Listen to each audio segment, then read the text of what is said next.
শিক্ষার্থী মানে আমাদের সন্তান একটা সন্তান তারা বলছে আমরা কিন্তু অত্যন্ত ধৈর্যের সাথে সরকারের পক্ষ থেকে অত্যন্ত ধৈর্যের সাথে তাদেরকে যথাযথ স্পেস দিয়েই কিন্তু আমরা তাদের কথাগুলোকে আমাদের করার সুযোগ করে দিচ্ছি। কিন্তু আমার কাছে মনে হচ্ছে যে সমাধান হচ্ছে কোর্টে, আমি রাজপথে আমি ব্যারিকেড দিচ্ছি, এটা খুবই ভারী অন্যায় একটা বিষয়।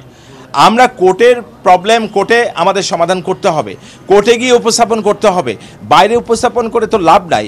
তবে আমি মনে করি এখানে নিশ্চয় তারা কাউরির ইন্ধনে আছেন কি না সেটা তাদেরকেই কিন্তু বের করতে হবে, যে তাদের সমাধান নিতে গেলে খুব সুষ্ঠু সুন্দরভাবে, কারণ তারা আমাদের সন্তান। আমরা যারা অভিভাবক আছে আমরা চাই যে তারা যথাযথভাবে কোর্টে যাবে এবং তারা সুন্দরভাবে তাদের যুক্তিগুলো উপস্থাপন করবে। আপনারা নিশ্চয়ই জানেন যে সরকারের যে অ্যাটর্নি জেনারেল তিনিও কিন্তু যখন রায়টা এসছে তিনি কিন্তু পাল্টা সিএমপি করেছিলেন, সিভিল মিসেলেনিয়াস পিটিশন কিন্তু তিনি করেছেন।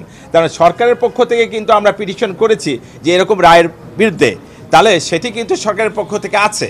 তাহলে সেক্ষেত্রে তাদেরকে বুঝতে হবে যে আমরা তো এরকম একটি যখন মাননীয় প্রধানমন্ত্রীর আপনার নির্দেশনার মধ্য দিয়ে সংসদের বক্তব্যের মধ্য দিয়ে কোর্টটাকে যখন বিলুপ করা হয়, তারপরে যখন একটি এসছে তো রাষ্ট্রপক্ষ তো তাদের পক্ষেই বলেছে।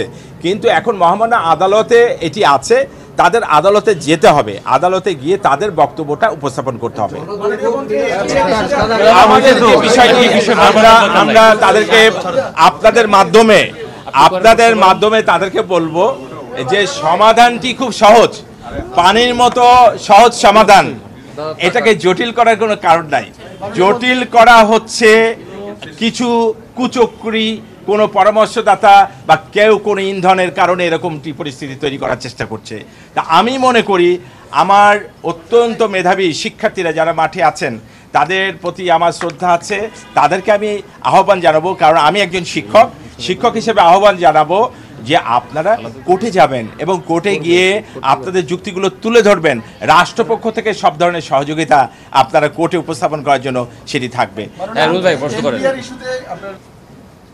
আমাদের সকল সরকারি কর্মকর্তারা শুদ্ধাচার যে আমাদের যে নীতিমালা তার আলোকেই কিন্তু হয়ে থাকে এবং এপিএ যে বাস্তবায়ন সেটিও কিন্তু আপনার হয়ে থাকে, অর্থাৎ অ্যানুয়াল পারফরমেন্স এগ্রিমেন্ট সেটাও কিন্তু প্রতি বছরে কি কাজ করবে সেটাও কিন্তু আমরা করে থাকি। সেটা সরকারি সমস্ত সংস্থা দপ্তর আমাদের মন্ত্রণালয় সব জায়গাতেই কিন্তু এটা হয়ে থাকে।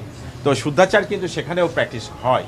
তবে যেটা অভিযোগ আসছে, অভিযোগ আসলেই যে অভিযোগটা তো আবার প্রমাণ হতে হয়, প্রমাণ না হলে তো আপনি সেটি কোনো চূড়ান্ত সিদ্ধান্ত নিতে পারছেন না, তার বিরুদ্ধে আপনি গুরুদণ্ড লঘুদণ্ড দিতে পারছেন না। কিন্তু ট্রান্সফার আমরা যখন কাউরির যখন বিরুদ্ধে অভিযোগ আসে তখন সাধারণত তাকে সেই জায়গা থেকে আমরা সরিয়ে দিই, এটা আমাদের একটা প্র্যাকটিস আছে। তো আমরা তাদেরকে অবশ্যই সরিয়েছি। আমি আপনাদের এটি পেলাম যে অভিযোগটি পেলাম তারা এখনও গিয়ে যোগ দেন নাই। তো বিষয়টি আমি দেখব যে কেন যোগ দেন নাই এবং কি বিষয়, এর পিছনের কারণ কি, কোনো যৌক্তিক কারণ আছে কিনা। অনেক সময় যৌক্তিক কারণ থাকতে পারে, তো সেটিও আমাদের দেখতে হবে। তো সেটি আমি দেখে ব্যবস্থা করব। সবার ক্ষেত্রে কেন একই ব্যবস্থা নেওয়া হচ্ছে? সবার ক্ষেত্রে একই ব্যবস্থা, কারণ সরকারি যারা কর্মকর্তা সেটা তো নেওয়া হচ্ছে না। না, অবশ্যই সেটি নেওয়া হবে। আপনি যেটা বললেন শুদ্ধাচার যে প্র্যাকটিসটা সেটা কিন্তু সব সরকারি কর্মকর্তা সংস্থা দপ্তর সব জায়গাতে কিন্তু করা হচ্ছে।